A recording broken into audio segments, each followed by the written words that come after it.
years, and as John said, I have cerebral palsy. Growing up as a kid, I tried to be as active as I could. I tried to play football, baseball, basketball, hockey, anything that I could do from my chair or even in my walker, I did it. Tried to stay as active as I possibly could to be as mobile as I possibly could, so my life could possibly be daily a little bit better each day, day in, day out. And when I was 7 years old, a kid came up to me and he asked me, he just said, "What's wrong with you?" He looked at me from this direction. I was sitting in my chair. And I looked at my parents who were standing right where John is sitting, and they turned their back and they walked away. And from that moment on, that told me that I have to talk about what my disability is and how I have to overcome. And I don't remember what I said to this 7-year-old kid. I probably just said, I have issues walking due to cerebral palsy, but not really being able to explain that to him. So as time goes on, even when I was talking to kids, it's caused from a lack of oxygen to the brain. So I would explain it to kids as far as you're blowing up a balloon, and the balloon has all this air in it, but you're slowly letting the air out of the balloon, and that's kind of that lack of oxygen to the brain. And people started to understand that, especially kids. They really got the point, or they said that they did. I don't know if some kids said that they did. I don't know if they actually got the point or not. But,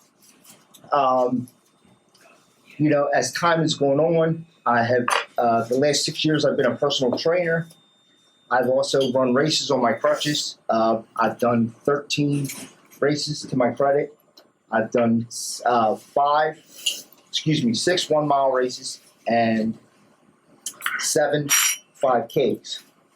So I try to stay as active as possible. And when I try to go out and speak, I try to talk about maybe something that I'm dealing with on a daily basis, as far as struggling to put my socks on, which I don't have socks on today. I hope nobody could smell my feet. But and for the last 3 years, I've struggled to put socks on because my legs just don't want to bend how I need them to go to put my socks on. But 2 days prior to that, a couple days ago, I was able to put them on 2 days in a row. So sometimes it's, it all depends on how I wake up and how I choose to handle the day, and then what the day's going to throw. Some days I'll have joint pain, other days I won't, and I'll be able to move around a little bit better. And what I try to provide when I come to a school or a speaking event is just talking to people about overcoming obstacles, overcoming daily life challenges. And for me, that could be getting dressed, that could be brushing my teeth, anything that's relatively simple that a lot of people take for granted. And let's see, you guys have any questions for me? Any at all? I have business cards if anybody wants one. Sure, I'd like to have one. Matt, you find that when you do the races and stuff, there's other people with the same disabilities or either different disabilities that are right there with you, helping you get through things, and you're helping them? Oh, absolutely. I believe that doing the races itself, I've always said that anytime I step to the race line, I'm not only stepping up for myself, I'm stepping up for other people with disabilities as well.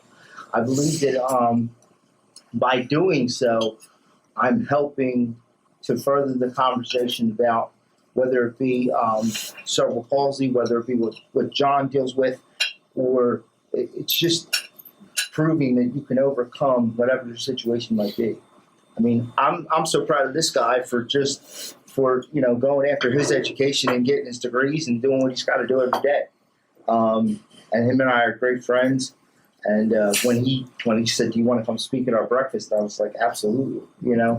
I wasn't going to turn that down. I mean, you can't turn down a free breakfast, right? But all jokes aside, that's really what I see when it comes to racing. I really see that I'm representing not only myself, but disabilities as a whole. Any other questions? Thank you very much. Yes, thank you. You're welcome. I'm showing.